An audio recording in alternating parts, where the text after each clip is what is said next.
욥기서 34장 1절부터 9절까지의 말씀과 31절부터 끝절 37절까지의 말씀 두 군데를 읽겠습니다.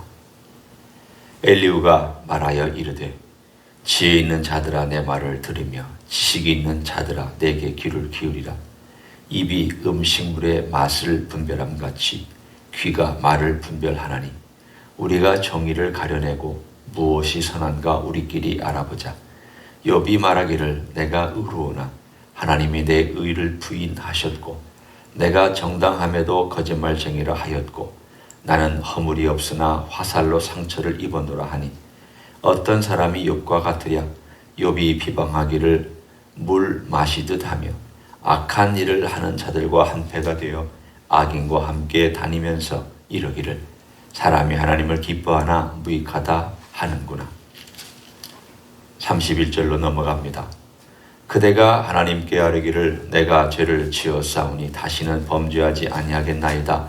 내가 깨닫지 못하는 것을 내게 가르치소서. 내가 악을 행하였으나 다시는 아니하겠나이다 하였는가. 하나님께서 그대가 거절한다고 하여 그대의 뜻대로 속전을 치르시겠느냐. 그러면 그대가 스스로 택할 것이요 내가 할 것이 아니니 그대는 아는 대로 말하라. 슬기로운 자와 내 말을 듣는 지혜 있는 사람은 반드시 내게 말하기를 욥이 무식하게 말하니 그의 말이 지혜롭지 못하도다 하리라. 나는 욥이 끝까지 시험받기를 원하노니 이는 그 대답이 악인 것 같음이라. 그가 그의 죄에 반역을 더하며 우리와 어울려 손뼉을 치며 하나님을 거역하는 말을 많이 하는구나. 아멘. 엘리후가 오늘 말하고 있는 마지막 내용이 뒤에 가서도 또 나옵니다마는 욥이 끝까지 시험받기를 원한다. 참 무서운 말을 이 엘리후도 하고 있습니다. 다른 말로 하면 너 정신 못 차렸구나. 너 정신 못 차렸으니까 이 고난이 계속 가야 된다.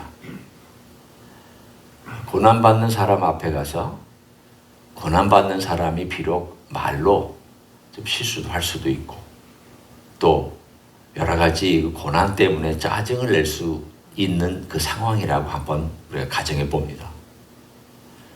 그 고난받는 사람이 그 고난에 대하여서 제대로 못 받아들이고 짜증을 내고 있을 때 네가 그러니까 고난이 이렇게 오래 계속되지. 너 계속 고난 가운데 있어야 돼. 이런 말을 하면 얼마나 지독한 말입니까? 이 엘리후는 결론적으로 말하면 새 친구가 크게 다를 게 없습니다. 태도로는 다를 게 없습니다. 욥을 정죄하고 욥이 하는 태도에 대해서 못마땅하기 때문에 욥의 고난은 당연하다는 정도가 아니라 너 계속 고난받아야 된다라고 그렇게 얘기하고 있는 것을 보면 태도에 대해서는 다르지 않습니다. 다만 한 가지, 고난을 바라보는 그의 새로운 해석, 그것이 그 새 친구들과 다르기 때문에 사실 욥기는 우리들에게 또 다른 내용을 전달해 주고 있습니다. 오늘 엘리후가 하고 있는 내용을 보면은 욥이 한 말을 가지고 와서 인용합니다. 네가 이런 말했다. 네가 이런 말했다. 네가 이런 말했다. 그것이 바로 5절부터 9절까지 읽었던 욥이 한 말을 인용한 엘리후의 표현입니다. 거기 보면 내가 의로우나 하나님이 내 의를 부인하셨다. 내가 정당하지만 하나님이 나를 거짓말쟁이라고 하셨다. 나는 허물이 없지만 화살로 내게 상처를 입었다. 라고 욥이 얘기했다. 그러면 네 말을 지금 엘리후의 표현을 제가 얘기하는 것입니다. 욥, 네가 말하는 그 말이 맞다면 하나님은 불의한 하나님이냐? 너는 하나님을 불의한 하나님으로 만들고 네가 인간으로서 불의한 하나님을 만드는 것이 얼마나 교만한 것이며 얼마나 잘못된 것이냐. 그 이야기를 10절부터 쭉 해서 하나님이 어떤 분이냐, 하나님이 어떤 분이냐 해서 30절까지 하나님의 절대성, 하나님의 공의로움, 하나님의 긍휼, 우리가 흔히 얘기할 수 있는 하나님의 가장 중요한 성품에 대하여서 어떤 분인가에 대하여서 쫙 하고 설명하고 있습니다. 사실 새로울 건 없습니다.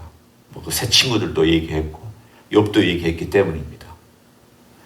욥도 하나님의 절대적인 주권을 인정하지 않은 것 아닙니다. 욥도 하나님의 공의로움에 대해서 인정하지 않은 것 아닙니다. 욥도 하나님의 긍휼에 대해서 인정하지 않은 것 아닙니다. 그도 다 인정했습니다.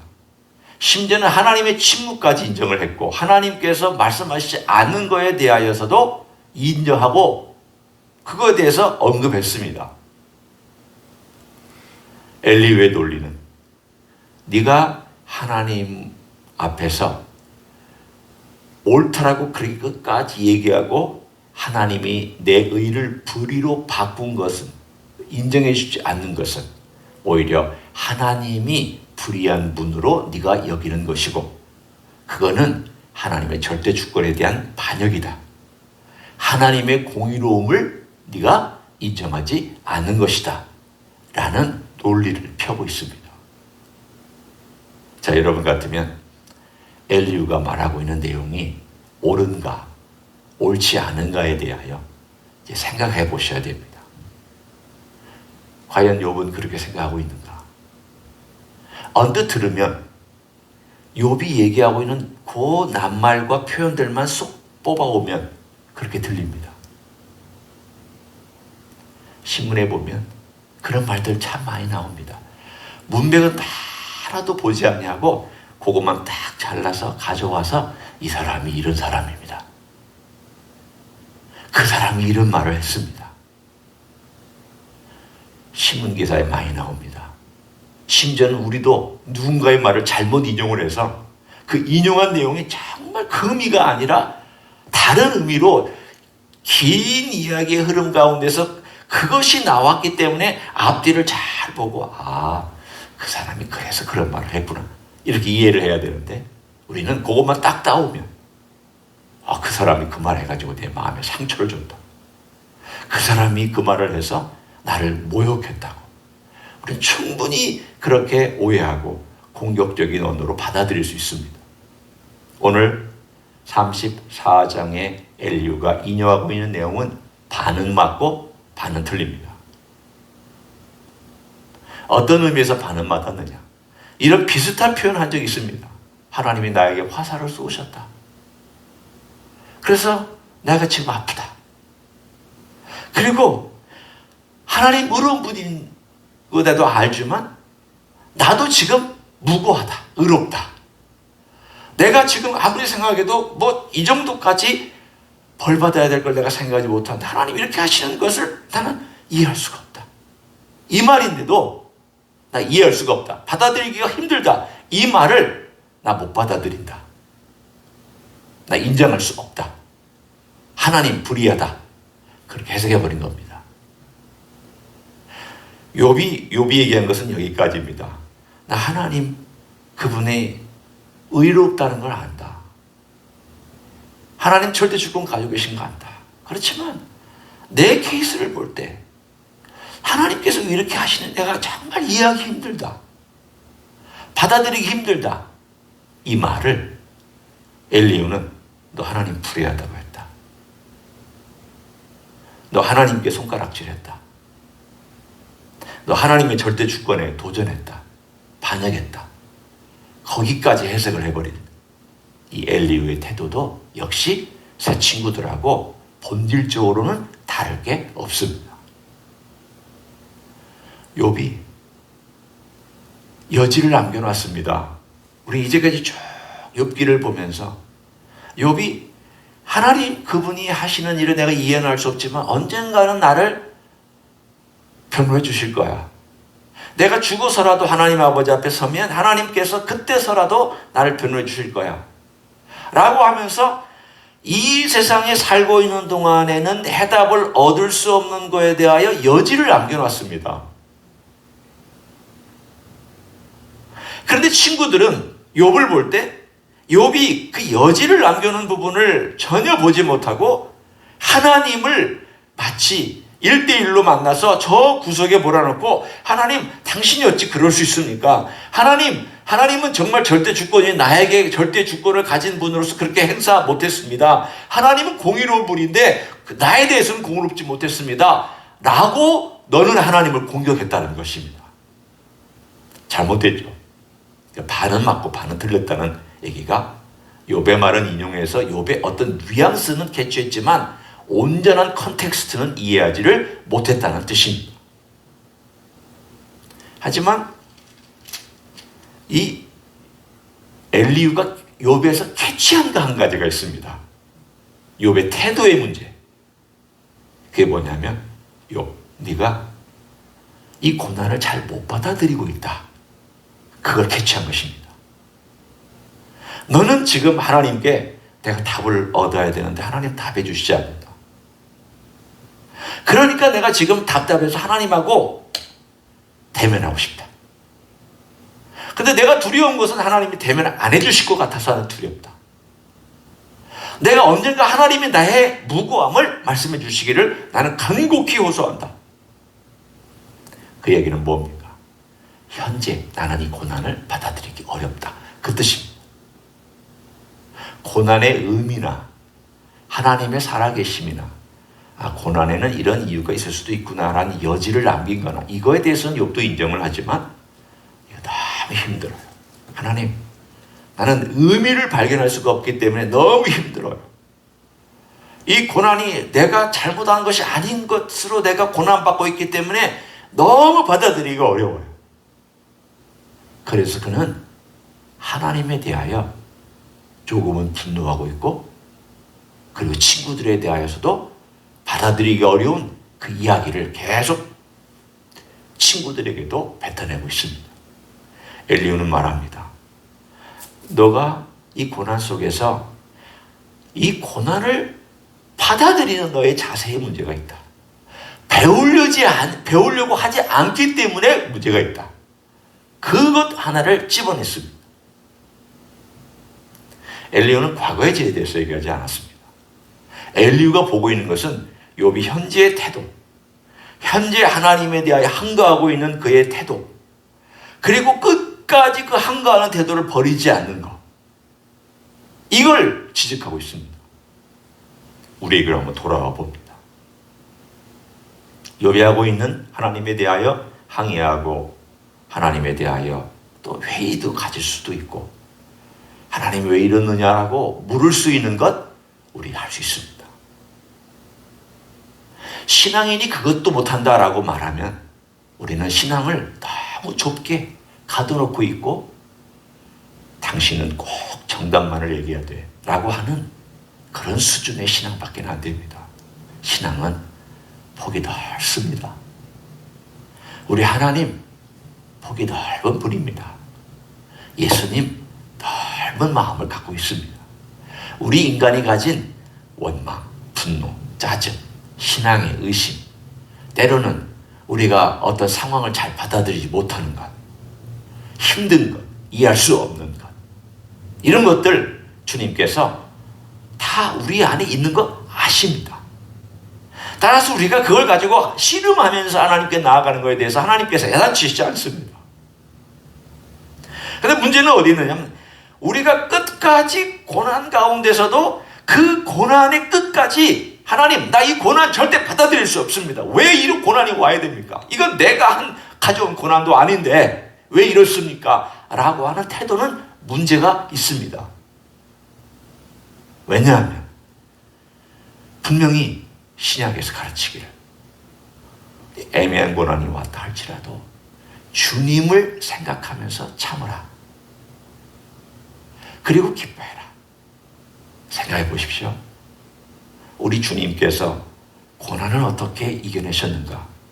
만약 주님께서 내 고난도 아닌데 내가 왜 이 고난 받아야 돼? 욥의 이야기입니다. 욥보다 더한 이야기입니다.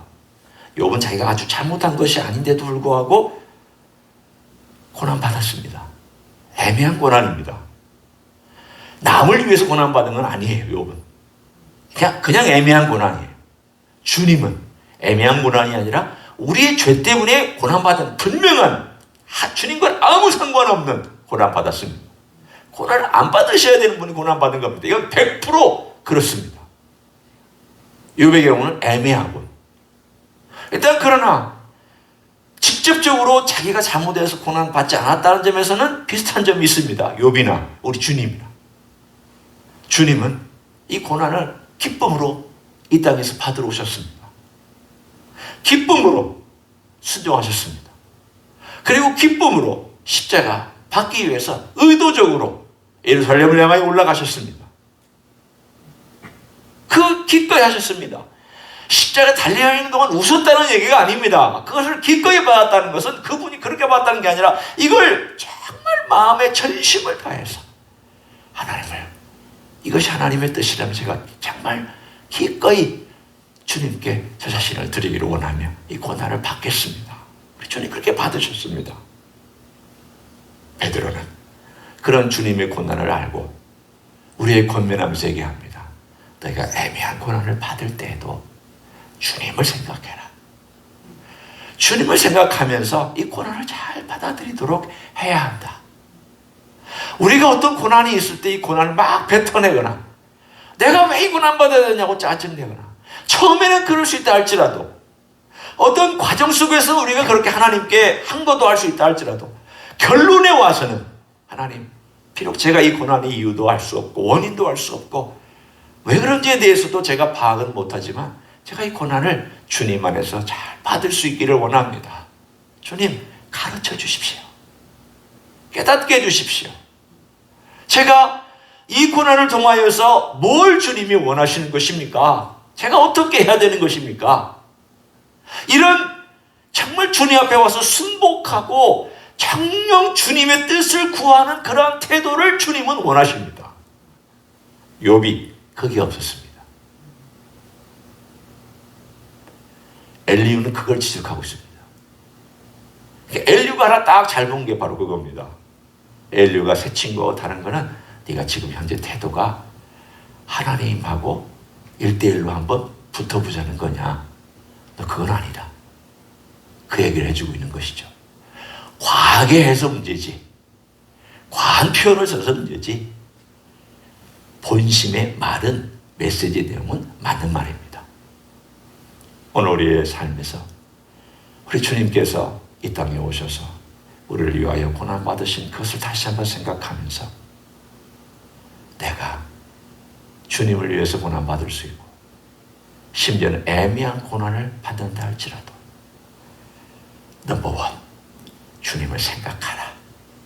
그거의 넘버원입니다. 주님을 생각하면서 고난을 받아내라는 겁니다. 두 번째는 주님을 생각하면서 기쁘게, 이 말은 기꺼이 이 말입니다. 기꺼이 이 고난 내가 잘 받아야지 라는 마음으로 기꺼이 이 고난을 잘 받아라. 이것이 사도 베드로가 고난 가운데 있었던 자기의 모습과 초대교회 성도들의 모습을 다 비추어 보면서 후대에게 주시는 주님의 말씀인 줄로 믿습니다. 오늘 하루도 그런 귀한 삶을 살아가시기를 예수님의 이름으로 간절히 축원합니다. 기도하겠습니다. 하나님 감사합니다. 이 땅 위에 우리의 죄를 위하여 고난 받으러 오신 예수님, 기꺼이 이 길을 걸어가셨고 기쁨으로 우리를 위하여 자신의 몸을 주시기를 모든 것보다도 더하여서 어떠한 사랑보다도 더 큰 사랑으로 우리에게 다가오신 것을 감사합니다. 십자가에서 자신을 다 주셨습니다. 아버지의 뜻에 순종하셨습니다. 감사합니다. 우리는 이 땅에 살아가는 동안 애매한 고난도 있고 우리 스스로 만들어내는 고난도 있고 다른 사람들 때문에 당하는 고난도 있고 우리가 주님을 위하여 당하는 고난도 있고 여러 종류의 고난이 있습니다. 주님, 어떤 고난이든지 우리 주님을 생각하면서 기꺼이 감당하며 배우며 깨달으며 주님을 닮아갈 수 있는 하나님의 종들이 되게 하여 주시옵소서. 이제는 우리 구주 예수 그리스도의 은혜와 하나님 아버지의 극진하신 사랑과 성령 하나님 교통하심의 역사가 오늘도 우리 주님을 생각하면서 우리에게 주어진 길을 잘 감당하고 주님의 은혜로 주님의 능력으로 우리 남은 길 잘 달려가기를 소원하는 이 자리에 참여한 모든 종들 위해와 저희 임디 히스교회 위해와 이민교회들과 한국교회들과 선교사님들 위해 이제부터 영원히 함께 하실지어다. 아멘.